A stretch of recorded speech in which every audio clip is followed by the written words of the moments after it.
দর্শক, বর্তমান সীমান্তের পরিস্থিতি খুবই খারাপ। আমি বর্তমান হোয়াইকন সীমানায় আছি। একেবারে বাংলাদেশের যে বেড়িবাঁধ রয়েছে বাংলাদেশের বেড়িবাঁধ, সেই বেড়িবাঁধেও তারা ঢুকে পড়েছে।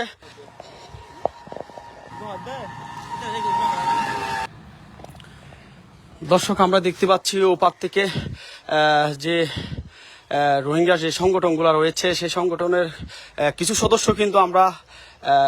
সদস্য কিন্তু ইতিমধ্যে আমরা হোয়াইকং যে সীমান্ত রয়েছে হোয়াইকং সীমান্ত দিয়ে কিন্তু প্রবেশ করছে। আমরা দেখতে পাচ্ছেন আপনারা ইতিমধ্যে তারা কিন্তু হোয়াইকং সীমান্তের অবস্থা কিন্তু খুবই ভয়াবহ। এখানে কিন্তু আমরা দেখতে পাচ্ছি রোহিঙ্গা সংগঠনের যে এরা আরকান আর্মির সাথে সংঘর্ষ জড়ায়, আরকান আর্মির সাথে যারা সারা রাত ভর এবং এই পর্যন্ত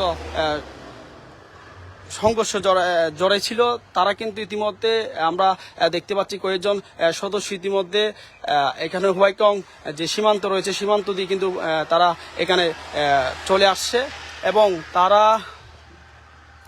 বেশ 8 থেকে 10 জন সদস্য কিন্তু ইতিমধ্যে আমরা দেখতে পাচ্ছি এখানে কিন্তু বেড়িবাঁধ দিয়ে কিন্তু বাংলাদেশে প্রবেশ করেছে।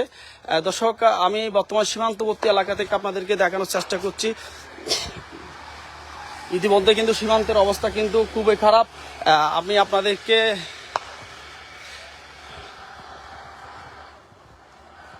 দেখতে পাচ্ছেন আপনারা ইতিমধ্যে অনেক যে আর সদস্যরা কিন্তু বাংলাদেশে ঢুকে পড়েছে। আপনাদেরকে দেখানোর চেষ্টা করছি। আসলে সীমান্তের সারা রাত একটি যে ভয়াবহ ছিল, সেই ভয়াবহতার চরম একটি বিপর্যয়।